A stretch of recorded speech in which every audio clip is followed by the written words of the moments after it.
So now that the recording has begun, welcome everyone to the London Resilient Communities webinar.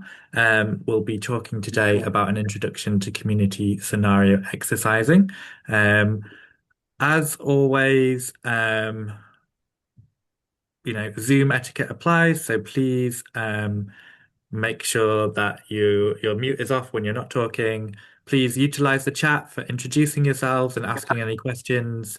There will be a Q&A at the end, but we will hopefully as well try and answer your questions in the chat as we work through. And as always with these webinars, presentations will be recorded and uploaded onto our YouTube channel. So I'd like to now pass on to Emily from LSEP, who will introduce the London Communities Emergencies Partnership. Hi everyone, bear with me. It's nice to see you all. I can see lots of familiar faces, or I could before the cameras were off, so it's nice to see you. I will just briefly explain a bit about LSEP and also our role in exercising. Some of you might have heard this presentation before, so I will keep it brief, but for those that who haven't, we are the London Communities Emergencies Partnership, and we are a network of networks, really. And I'll just go to the next page. Our role in London is to support charities and community groups to prepare for, coordinate during, and learn from emergencies in London.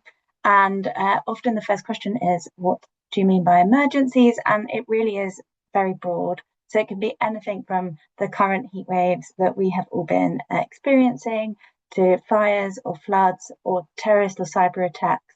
It is really broad, and it is anything really that impacts a large group of Londoners.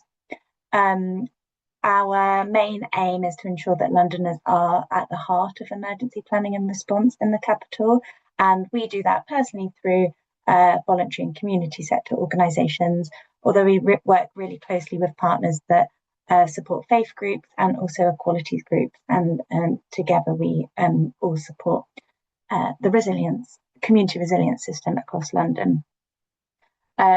We have over 200 organisations in our partnership, but we're really open. So we include small, tiny charities and community groups, as well as the large national charities such as British Red Cross, who are here today, or Groundwork and Communities Prepared. We run quarterly network meetings for partners. We deliver different projects throughout the year. That might be training or exercising opportunities. And we advocate on the behalf of the diverse range of voluntary and community sector organisations who may respond to emergencies, to ensure that all of you can engage in all the stages of the emergency life cycle meaningfully. So, as today is about exercising, I thought I'd explain a bit about our role in exercising. So we sit on the London Resilience Forum as a voluntary sector representative. And as part of this role as being a London Resilience partner, we help to shape multi-agency exercising across the partnership to ensure that voluntary sector organisations are able to meaningfully participate, and that might be in different ways. So we might help shape injects of the exercise, or who should be invited, that type of thing. Sometimes we might attend on that by ourselves and represent the voluntary and community sector, and we would do that using all the insight we've gathered from our quarterly meetings, one-to-one meetings, our different projects and events and things like that, and we gather insight throughout the year. Other times we might support our partners themselves to attend, so that might be through participation fee, or extending the invite, or running training sessions before exercises to help explain what the exercises might be and make sure that everyone's on a more of a level playing field.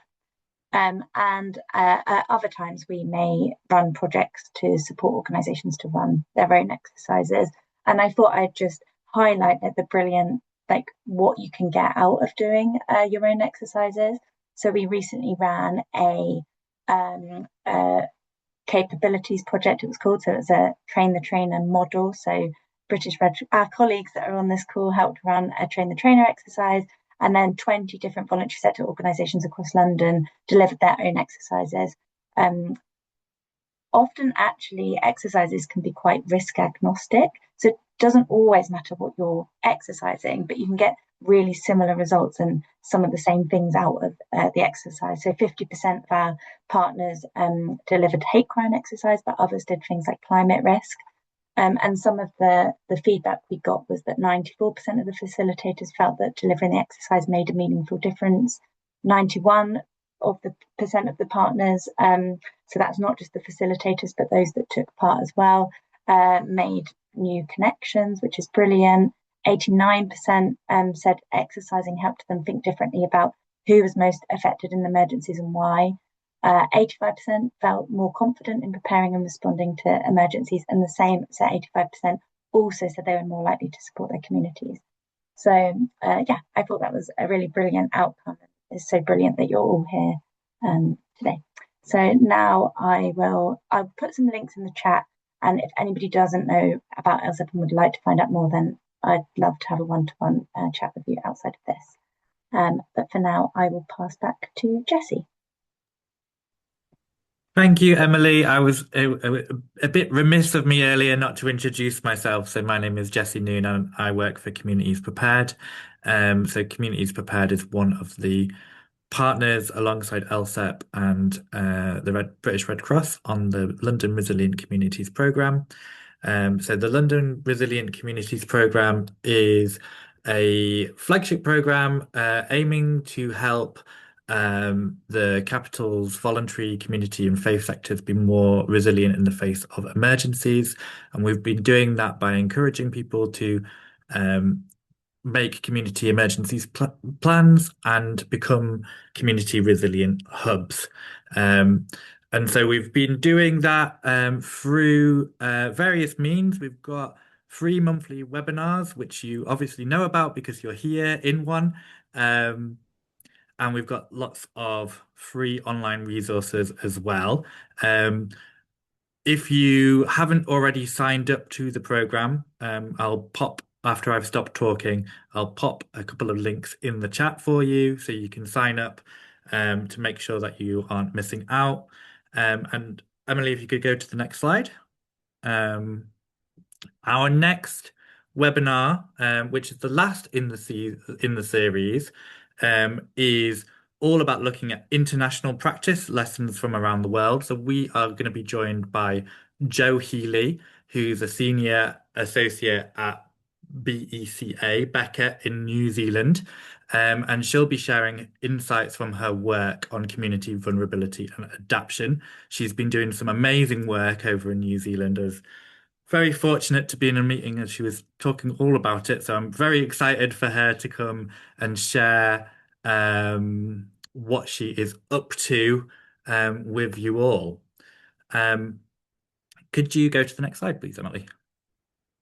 So if you've not come across it before, one of the key resources that have informed our program here is the London Community Resilience Toolkit, which takes you through all sorts of useful resilience resources, how to make an emergency plan, that sort of thing. So I'll pop that into the chat for you to peruse at your leisure if you haven't come across it before.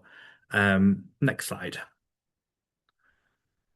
So today we're going to be talking about an introduction to community scenario exercising. If you could slide me again, please, Emily. And we'll be looking at how to design and deliver tabletop community exercises involving local partners. So we'll be looking at the essentials, the basics of what a tabletop exercise is, how to build a realistic scenario for your hub, and gain tips on planning and facilitating an effective and inclusive tabletop exercise, and how you can use that to hear from community organizations within your network and using that to inform your resilience work. So next slide, please, Emily. So we are being joined today by Arhel Malgui, who's a Community Resilience Officer from the British Red Cross. Um, and Arhel is a humanitarian and field epidemiologist with experience working in security compromised regions across Africa. During the Boko Haram conflict, he implemented public health interventions for vulnerable and hard to reach communities, focusing on disease surveillance, outbreak response, and community-centered health protection. Now he is based in Norfolk and he has supported the Building Resilience Together project, GLA Hub mobilization projects, and several community resilience hub initiatives. This follows his recent contribution to the UK HSA National Point Prevalence Survey on healthcare associated infections in England, strengthening national infection prevention efforts. I'm very excited to be joined by Arhel today, and also more excited that I managed to get through the through that intro that has lots of long words in, and I'm very dyslexic. So, congratulations to me too. Over to you, Arhel. Thank you very much. Can you hear me? Yes, we can hear you. Okay. I want to take control of this. Okay.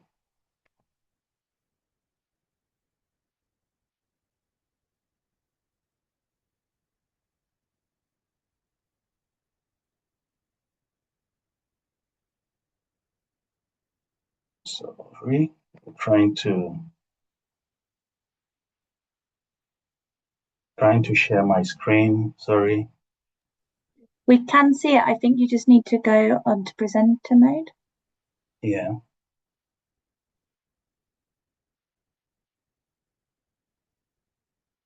Okay. Can everyone see my screen?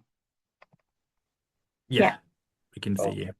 So thank you very much, Jess, for the wonderful introduction.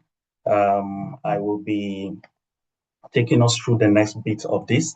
And I think everyone is not, almost everyone isn't new to most of the discussions that we're going to be having here. But let's start with the foundations before we get into how you can run an exercise. You know, it helps to understand why we do them at all. And in this first part, we will be looking at different types of exercises, what a tabletop exercise actually is, and what one looks like in a real community setting. So, what do we mean by exercising? Looking at what we have here, we simply say that exercising is a learning tool and not a test. We just use them to build certain competencies on our fingertips, depending on the experts we're working with. There is a no pass or fail thing when it comes to exercising, and it's simply an opportunity to practice, learn, and improve. So exercise can be, done in different ways. It could be in form of charts, it could be in form of drills, where you practice a single task or produce something in the form of carrying out different procedures or a single procedure. You might you can also do tabletop exercises, where people talk through how they will respond to scenarios. Beyond that, there's role plays, and where this is where people or participants act out part of the response. And at the far end of the spectrum, you can see we have life exercises, which physically simulate an emergency. So this is where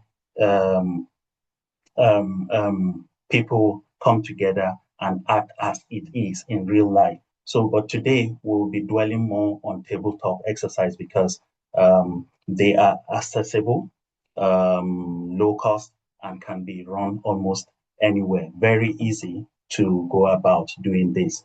So let's ask ourselves what tabletop exercise is.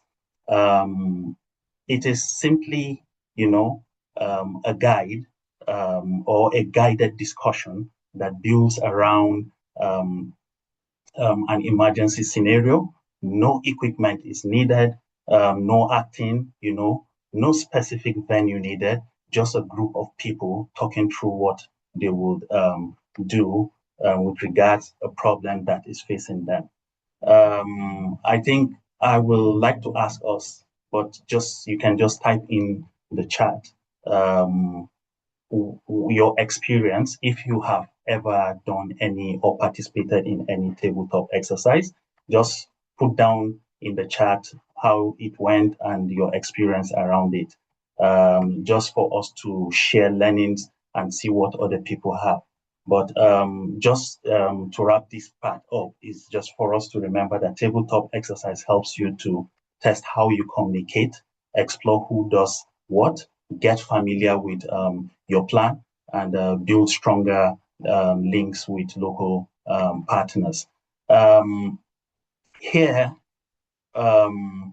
is an example, and this is what it really looks like in real life. When neighbors, community groups, local leaders, and residents sit around a table and talk about, certain vulnerability linked to their community. For example, maybe a flood-prone area.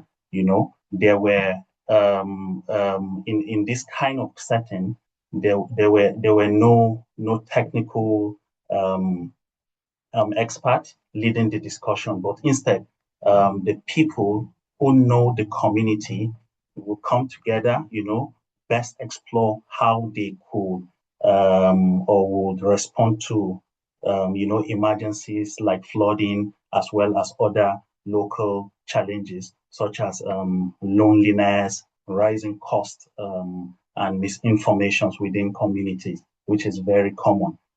They walked through 3 or 2 different questions. Usually we say 3, but for the sake of this, just 2 questions, assuming they run through 2 questions like who would be most affected, how would we support each other, and by talking through those questions, they will be able to identify practical actions. They could take immediate or immediate actions to strengthen their community preparedness and resilience. And the key message, is that any community can do this. So just local people coming together, to think around a certain problem, plan and learn from each other. Very important. Now we are going to look at or walk through how you will develop a tabletop exercise. Since we have seen what an exercise is, we understand what a tabletop exercise is. It's important to know how to develop this. So we'll cover inclusion first, because that shapes everything else. Then the 5 steps involved in the process of developing an exercise. So we'll also look at a scenario and how to structure your agenda moving forward. So it's important to prioritize inclusion first and not at the end of your developing of an exercise. And this is because you need to think about who is in the room. Knowing your audience is very key to developing an exercise, and who might be missing is also very important. So invite a mix of people, including families, older people from different background. Ask about, access needs in advance, and just try to make it easy, for people to take part in the exercise. So it's important to share materials beforehand, provide large print versions if needed, and use visual aids. Remember, visual aids, especially when dealing with adult population, we call it adult learning. It sticks better when there's that visual aid. So make sure you keep language simple, avoid jargons, and remember, not everyone has access to technology. So make sure your fonts are big enough to be seen even on phones. So the steps are quite interesting, they're just like a chain and each one follows the other. So the first is knowing the purpose and objectives of why you're doing this exercise. What are you running, or why are you running this, and why should you do this? So the second is participants and roles. You need to know who needs to be there. You need to know the what each and every person will be doing in the setting. And the three is delivery and method. So this could be in person, it could be online, which we are currently doing now. And the fourth is build the scenario. This is where you tell the story, and your story must be convincing. Make sure it flows along painting the real life happening in the community. And five is review and refine. Very important to remember this, that you need to have a second eye to have a run through. It could be your co-workers, volunteers, and it should be done before the D-Day. So now we will look at each one just to explore deeper. The purpose, objective, and scope is as we said important. So you need to specifically know and ask questions why you are running the exercise and what you want people to explore.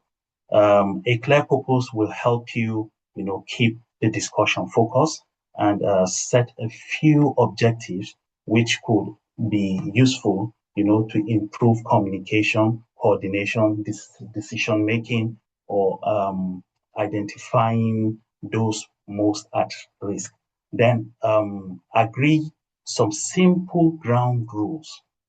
Very important. Such rules like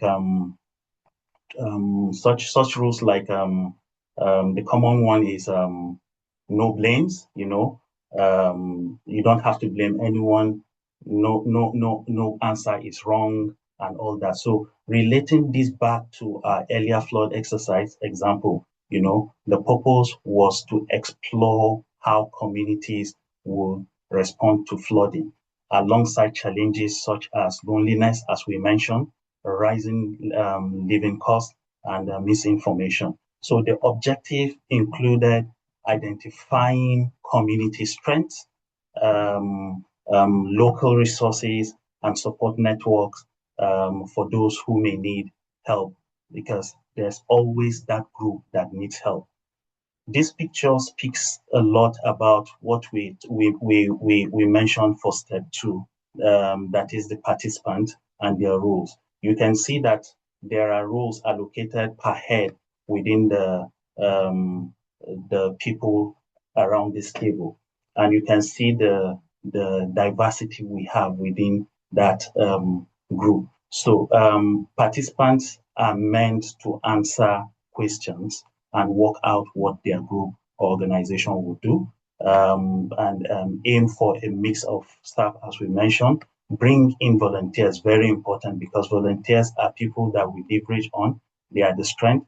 They know the community sometimes better, and there's that level of trust that is built already with most volunteers within the community. It's also important to know that observers are very key, because they help sit back within the gathering or within the group and capture different learning. So they serve more like neutral persons within the group.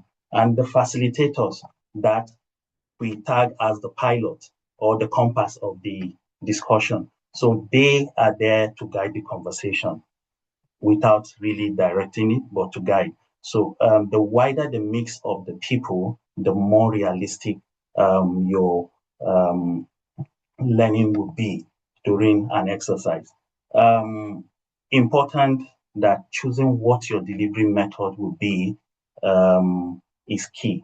both work well. That's something that we need to remember. They both work well, but in person is usually greater or great because there's that rich conversation and stronger group energy, and it suits a group of six to 20. So online suits wider network and partner spread across the borough. So use breakout rooms when using online, please, because with breakout rooms, you're able to stratify the group into smaller bits, and it's easier for you to share documents for notes. So the I think the overarching thing here is for you to go with what works best for you or what suits your current situation. So building the scenario itself, looking at what we have here, this is more like a story of what is happening. And remember that a good scenario should feel realistic. You need to tell the story, let people see it and imagine it in their mind, like that is really what is happening. So reflect local risk and challenges and be simple enough to people. Don't pick new topics, but things that are common within that community. That helps with the competency building. So understand quickly also that the ideal competencies are your target. So from here you can see that we used triggers, and these triggers are to serve as warning. And you can see that from what we have here, the temperature are expected to reach 40 degrees in the 3 days time warning that has been given or notice that have been given. And looking at the picture of the emergency, we try to bring together or imagine certain groups of people that could be vulnerable in a heat wave. Definitely there are people that will be vulnerable, like the young ones, older ones, and those with existing health conditions. And community building could be used as cooling spaces in such setting. And local groups may be needed to check on vulnerable residents within the community. So this gives participants enough information to start discussing what they will do and how they will support their communities. So now we're going to play a video just for some few seconds, so we can have a walkthrough on how to build a full realistic scenario using a heat wave example as a case study. So let's where is my video? Oh, sorry, the slides were just moved around. So Oh, if you just go to the next one, it's just building it out. okay. So sorry for that mix-up, but it's important to remember that when building your scenario, the resilience cycle plays a major role in that. So what we mean by resilience cycle, the preparedness level or phase, the response phase, and the recovery phase. So preparedness is just before the emergency, when people are getting ready. And for example, if a heat wave warning has been issued, what can your group do to prepare? Response is during the emergency, when the heat wave is already happening, and the action needed to be taken is really needed at that point. But it moves from that to recovery because it's just like a chain.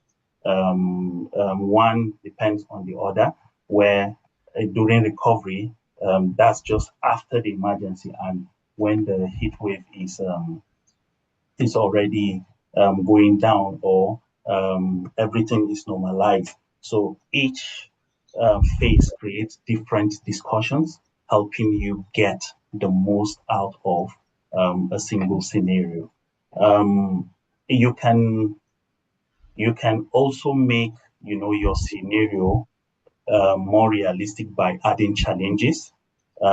These challenges, we tag them as complexities, and that tells you how it moves from one stage to the other, and giving us that opportunity, or giving you that opportunity to discuss further. And these challenges are being brought in form of inject, so you can make them. So this inject can be short updates that move the scenario forward, um, um, just to build some level of conversation, in the group. So it's important to think of them as news flashes or new developments that change the situation, prompt further, and discuss. In these, we can see that in the heatwave warning, there's that initial trigger, and that comes, as inject 1, and then moving to inject 2 and inject 3. So you can see how it moved from the power systems under strain because of the heat wave, and then from moving to a level where there's closure of schools, and so on, and also then moving to another stage where vulnerable people are being affected. So that's how it moves along the chain. So this is a video, and I think as you watch, please notice how the narrator sets the scene and introduces a few injects or updates. So you need to do, or you do not really need to do a lot. Just get the details, just for you to start useful discussion or guide some useful discussion in your group. So I think we'll play it now.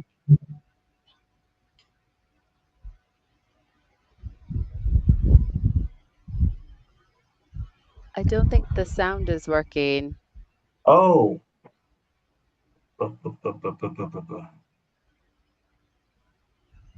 Is it working now? No, I think you might have to unshare and then try again and just make sure you click the sound button. Okay.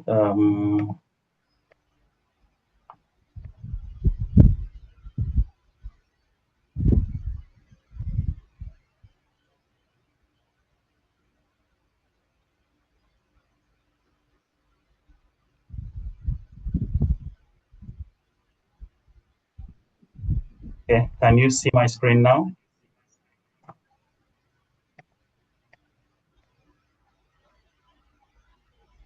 Can everyone see my screen? Yeah, but we can see your notes. I think when you screen shared, you want to click the app. Warning has been issued in London. Temperatures are forecast to. I haven't seen it since we started. Sorry, Arhil, I think you have to 40 end degrees screen Celsius share within the and then share again and just click the app, but also click the share sound and then it should work. So when you do the share, there's like a button that says share options. It says share sound, and then click the application window. Okay. Yeah, and then you'll have to go into screen share, or sorry, the PowerPoint share from the PowerPoint. Their sound. Yeah.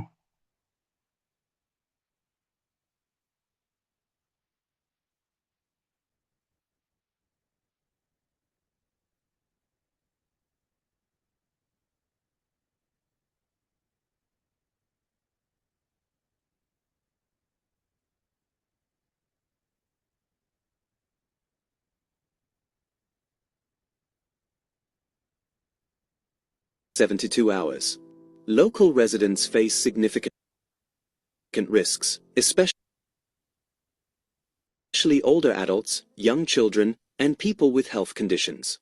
Community spaces may serve as vital cooling centers, and concerns are growing about hydration, Can power you see me usage, now? and support for isolated individuals. Update. Can you Your see me now? organization gets notifications from the council and other partners regarding safety advice, urging everyone to Can you stay. go back to the beginning, And please? We check can on hear neighbors. it now. A heatwave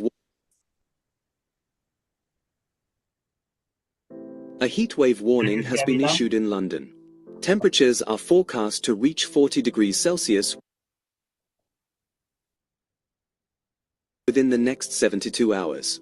Local residents face significant risks, especially older adults, young children, and people with health conditions. Community spaces may serve as vital cooling centers, and concerns are growing about hydration, power usage, and support for isolated individuals. Update. Your organization gets notifications from the council and other partners regarding safety advice, urging everyone to stay indoors, drink water, and check on neighbors.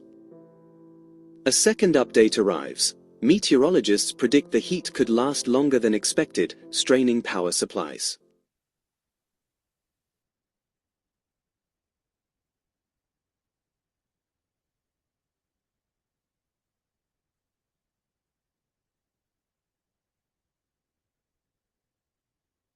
Can you hear me? Yeah, we can hear you. Okay, I think I lost my audio. But did you get the video? Yeah, we did. Do you want me to share the screen, Arhel? Do you want to keep Yeah. sharing? Yeah, I think I can share from here. Okay. Yeah.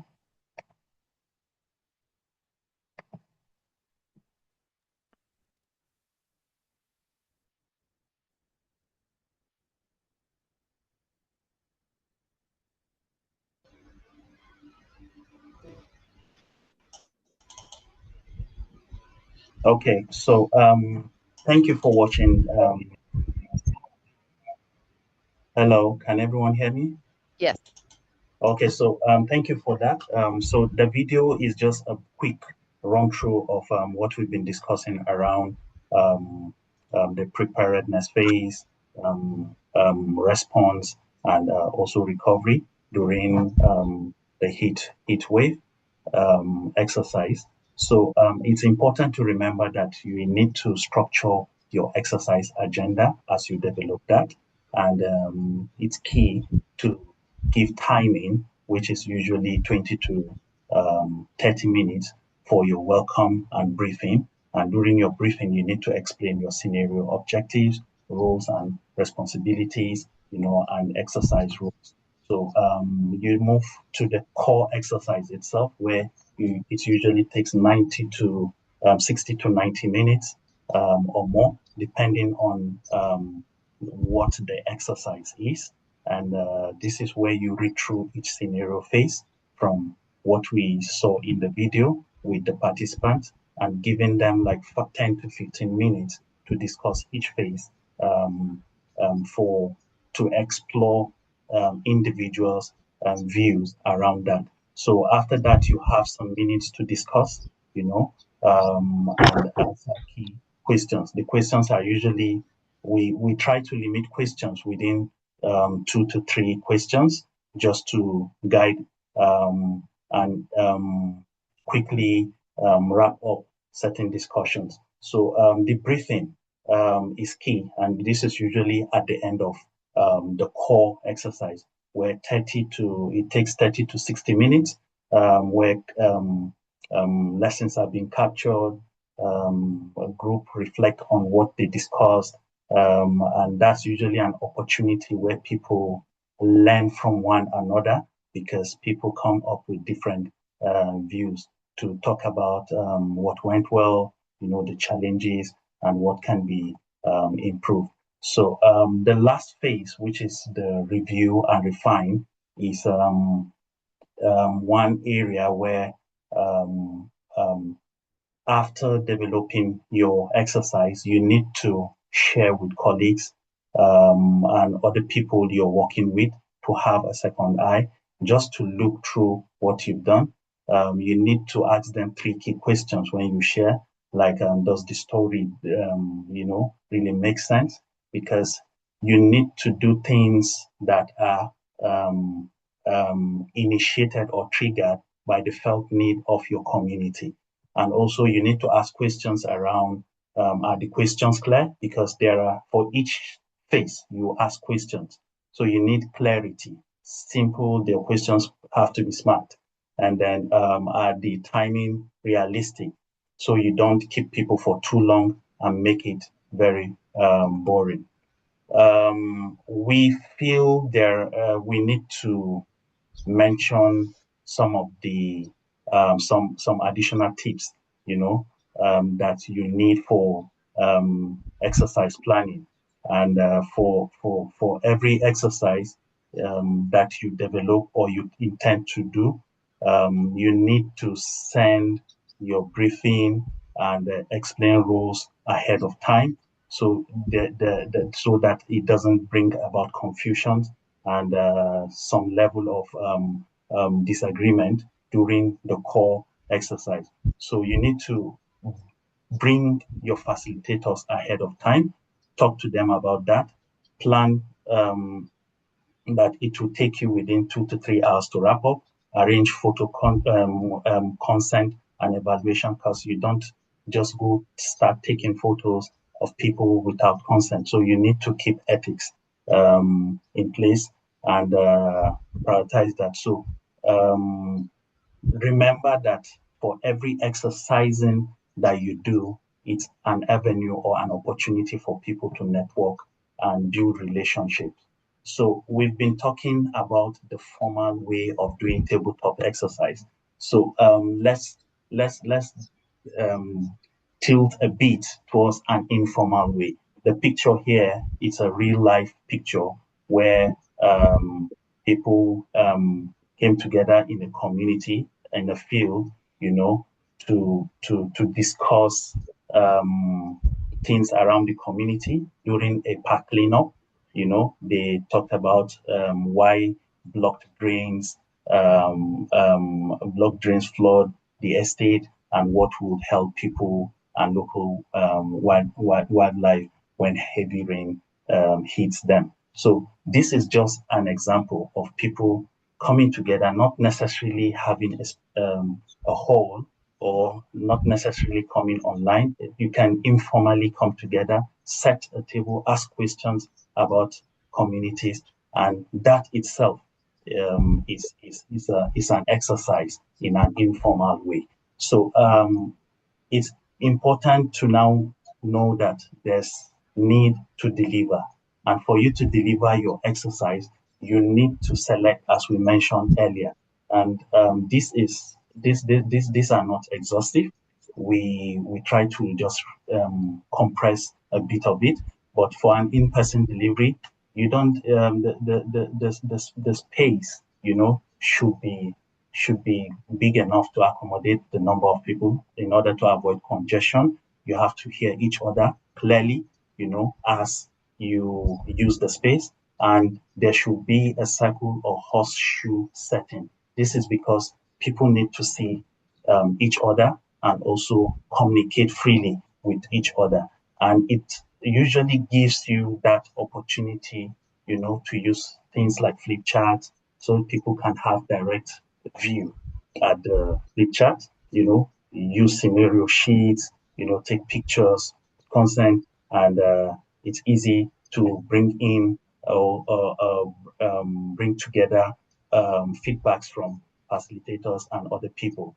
The online delivery, it's important also, but you need to remember that links should be shared in advance.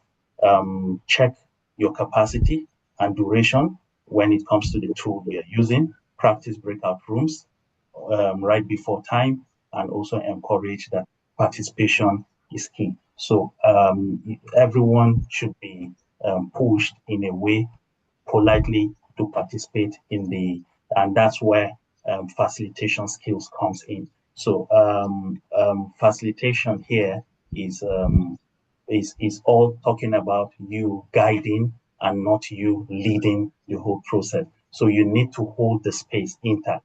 You need to keep the spirit high by asking 3 questions to keep it handy. Generate that discussion like discussions like, what do you think? What do you mean by that? Can you give an example? Probe probing questions to keep people engaged. And because you will be dealing with a group of people with different dynamics, you need to be aware of that. There are people that are dominant when it comes to talking, dominant voices in groups. There are people that have that low engagement level when it comes to teamwork or group work.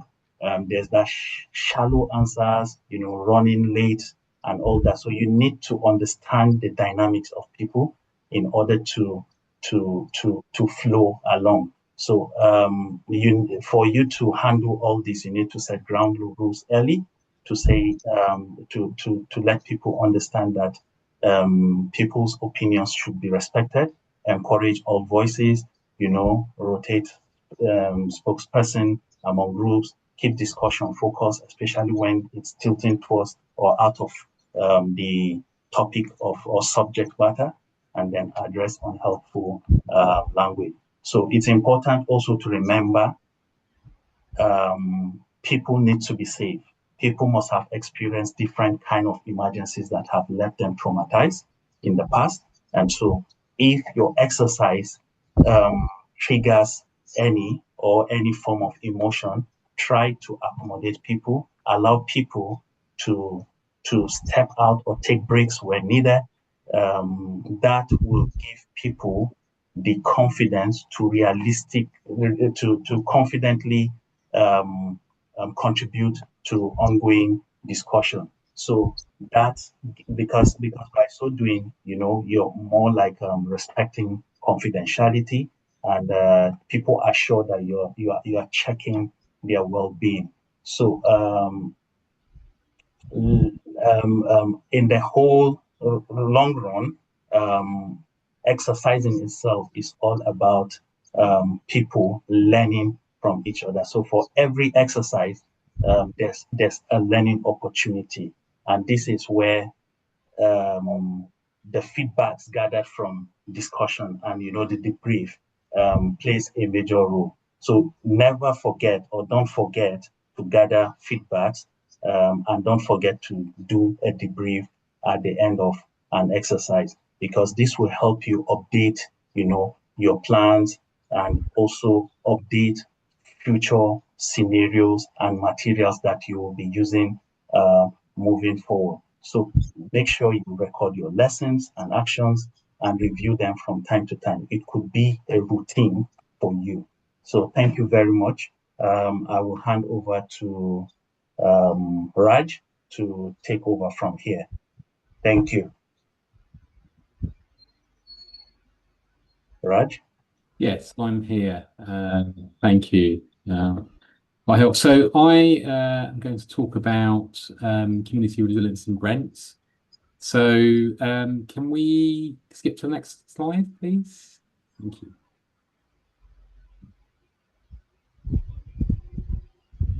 That's just a bit of background about myself. I think we can go ahead from that one as well.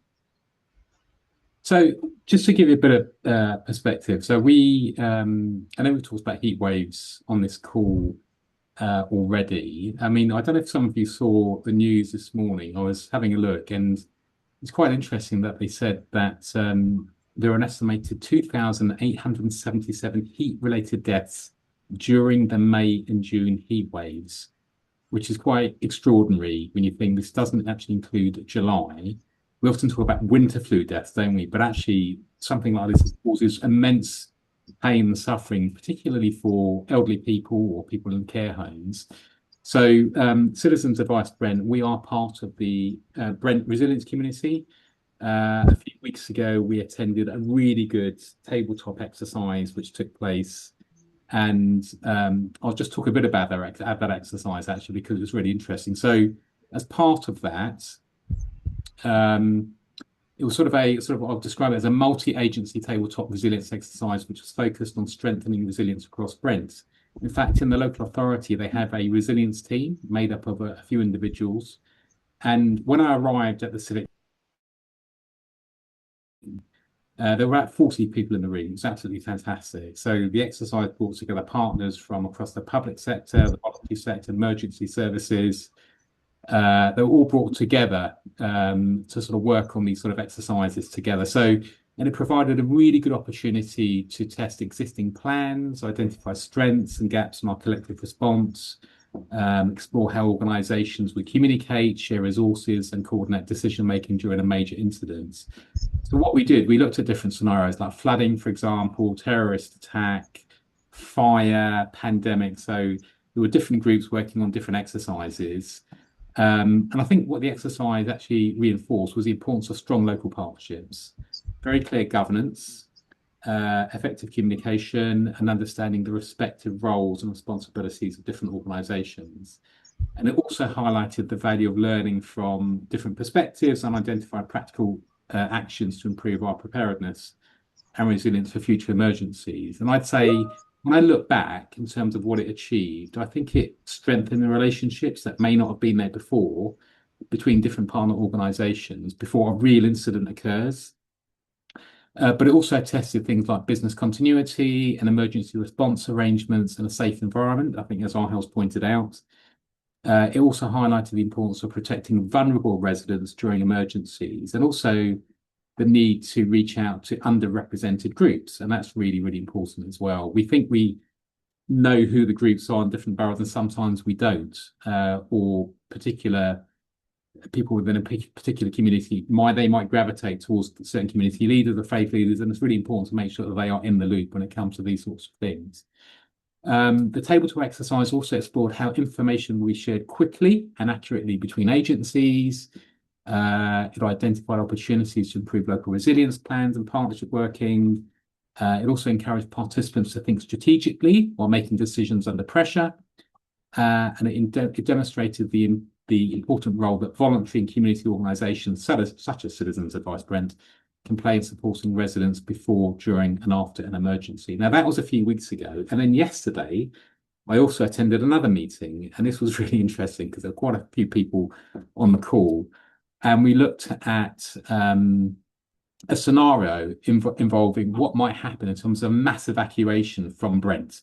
And people might think, well, why would that happen in Brent? Well, if you look at France and look at the fires that are taking place like near Bordeaux, they're looking at evacuating 300,000 people.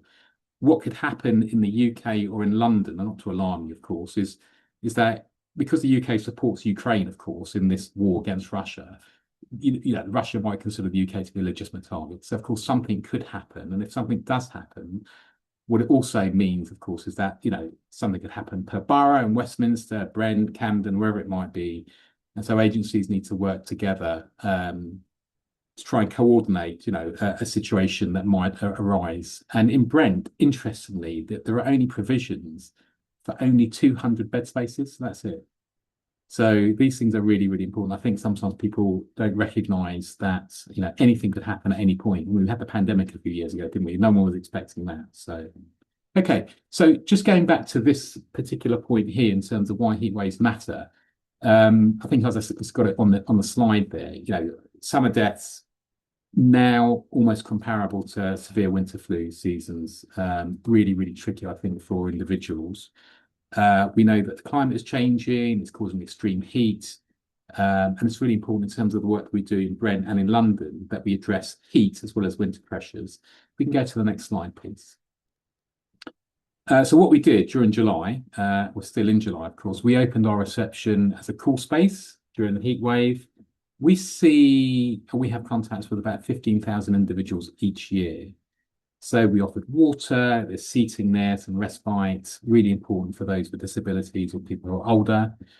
And then we sort of shared advice with visitors alongside the advice that we normally give. And I think it was really important that we reached out to those who were quite vulnerable, and they see us as being quite a trusted service as well, which was fantastic.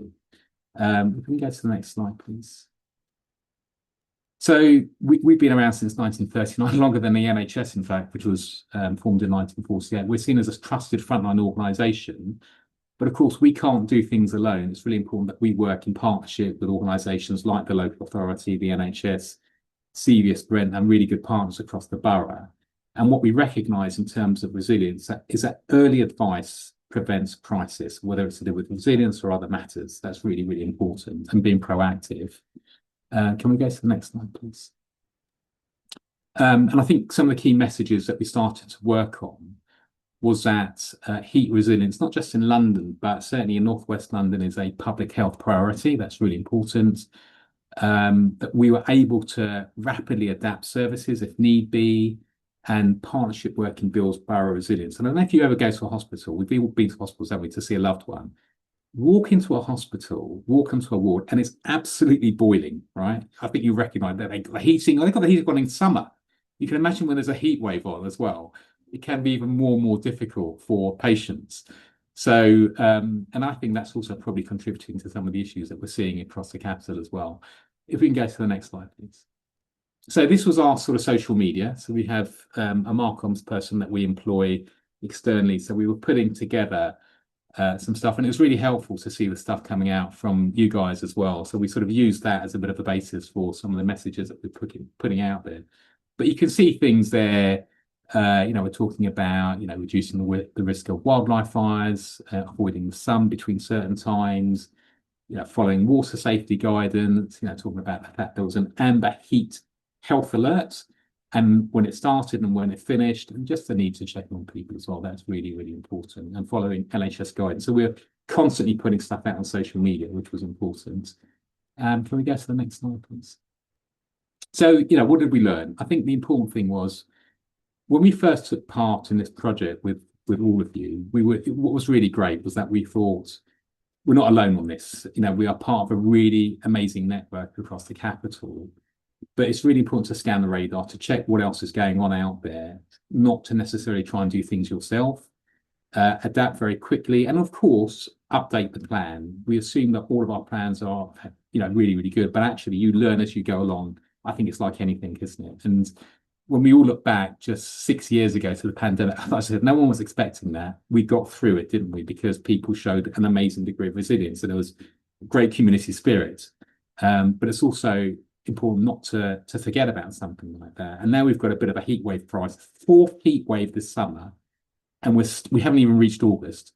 So we've got more of this sort of thing taking place, and schools are off as well. And I think certainly, pets, children, older people are really sort of suffering quite a lot as a result of this, but they're just not used to it. So it's really important that we get messaging out there to address this particular issue. I think there may be another slide after. Let's see if we can. Oh, yes. So just to sort of sum up, really, I think the key thing is, in terms of the work that we've been doing in Brent, was that residents knew where to go for help. I think that was one that was really, really important. The importance of working together and sharing information, and also the importance of reaching out to vulnerable residents so we can identify who they are and support them quickly. And then, as it says there, and I think this is really important, is that resilience is built before crisis happens. So we're really proactive. All the work that we've been doing over the past few months should try and help to lessen the impact of a particular event should it occur. I think that is the end of my presentation. I don't think there's a slide. Yeah, I think that's it. Well, thank you for this. Well, I'm happy to take any questions if anyone's got any questions on what we've been doing, or even a tabletop exercise that we took part in earlier this year. If there's any kind of burning questions that anybody has, definitely let us know. But we will write your questions to the chat, and we can answer them. I know we ran over, but yeah, you can spend a couple of minutes asking questions, and we're happy to answer them. And then we also have a poll. If you could take that poll, please. Thank you.